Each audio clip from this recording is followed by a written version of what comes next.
So in this note, we're going to talk about the third of our 4 Ps, and in this case, we are going to talk about place, so where we are selling our products. So place factors in channels of distribution, which we've talked about a little bit before.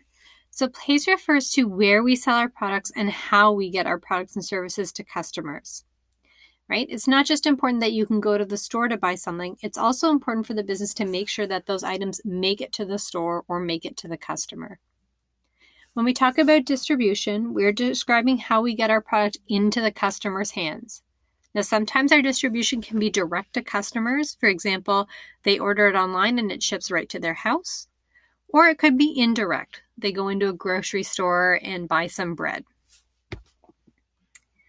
Distribution covers everything from the very beginning when a product is being manufactured all the way to the end when the customer owns it. So if we think about the distribution of canned pineapples, that includes everything from the growing of the pineapples, the harvesting of the pineapples, the transportation of the pineapples to a factory, the processing in that factory, that canning, the cans then being shipped to Canada, then being shipped to the particular grocery store, then the customer walking into the grocery store to buy that can of pineapples. So you can see that that's quite a long distribution channel from where the pineapple is in the field to the final canned pineapple on a shelf in a grocery store.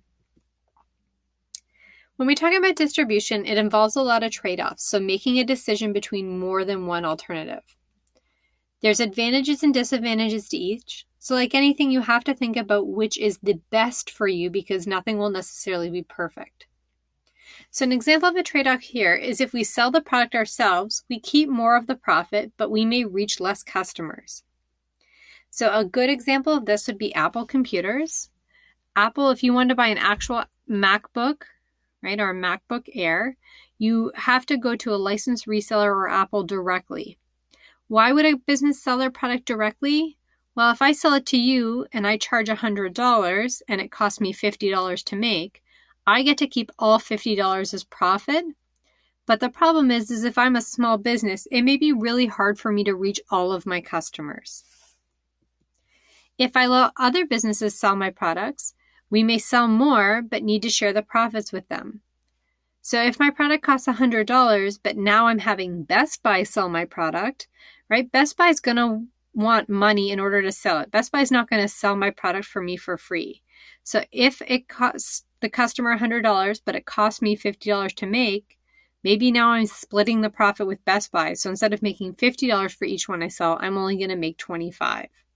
But maybe if you remember back to the Buddy the Robot exercise, maybe I will still sell more if I have more customers buying it. So you have to think about whether it's more important to make more money per item or whether you can make up for that by selling to lots and lots of people. Businesses that take over part of the distribution are referred to as intermediaries. So those are the people in the middle. So in this case, this shop here. So someone that's coming between us and the customer is called an intermediary. So our channels of distribution, we have 2 channels that we could choose. The first is direct distribution, and that's where our products are sold directly by the company making the product. So we see this happen with cars. For example, Toyota makes their cars, and then those Toyotas are sold through Toyota dealerships. So the company, Toyota, that's making them is also the company that's selling them. Indirect, however, is when you rely on intermediaries to sell your product. So that is somebody other than you is selling your product.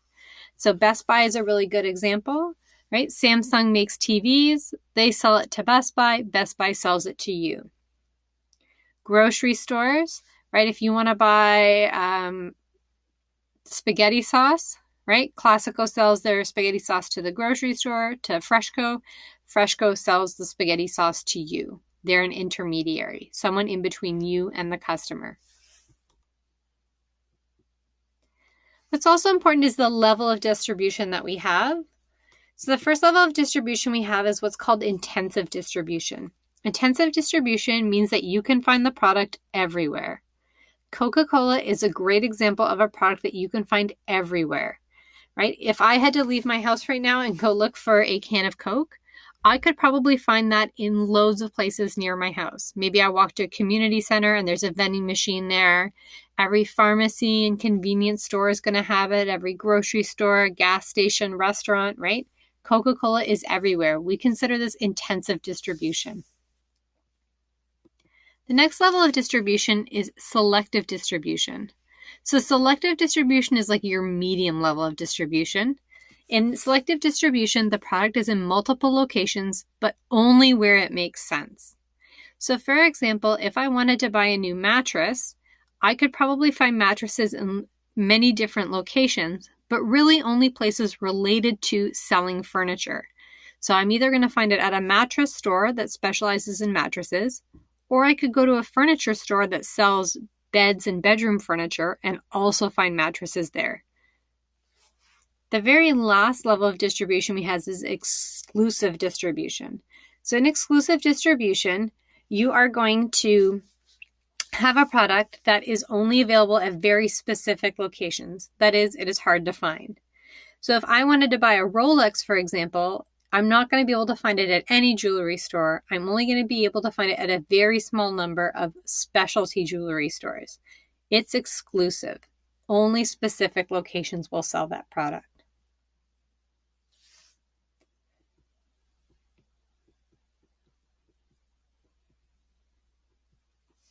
And the last thing that we want to talk about with place is our modes of product delivery. That is how we get the product to the customer. So the different ways that we could get the product to the customer involve trucking, so shipping products by a truck like this. Now, trucking makes sense if your product requires refrigeration or needs to be there quickly.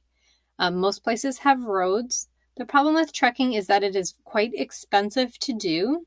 You have a driver that's the labor there, and it can be disrupted by bad weather or poor terrain. So for example, some parts of Canada during the winter may have issues with a lot of snow impacting those roadways. The next we could have is railroads, so that's by train. This is very good for certain items, for example, some agricultural items, so some farming related things, sometimes moving things well across the country. The good thing about railroads is that they are quite reliable. They are relatively low cost to run, but the problem is that they are slow and they don't go everywhere. Even in Canada, trains don't go from every city to every other city. So for example, if I wanted to send something from Kitchener to a smaller town in Ontario like Owen Sound, I wouldn't be able to do that by train. It just doesn't work. So it only kind of works for these main between big destinations, for example, like Kitchener and Montreal. The third we could have is boats, which we refer to as marine transportation. So you can see an example there of a boat loaded up with shipping containers. So often you'll see those big rectangular shipping containers that take things across the ocean. This is used quite often for moving very heavy things where it doesn't make sense to fly them. The problem with our shipping is that you can have it take a very long time. When I moved from Canada to England and then back again, it took about a month for our items to go from door to door, right? Just because of the time it spent out on the ocean and then unloading those particular ones. Boats also often need trucks. So these shipping containers you can see on this boat often end up on the back of a truck for the last leg of their journey because most of us don't live like right next to the ocean. Another problem with boats is in some parts of the world you may have pirating, where that's where people hijack boats for ransom, where they want money in exchange for the product on there. The fourth type of product delivery we can have our shipping is pipelines. So you can see examples of pipelines here. Now, pipelines specifically only work for products such as oil and gas.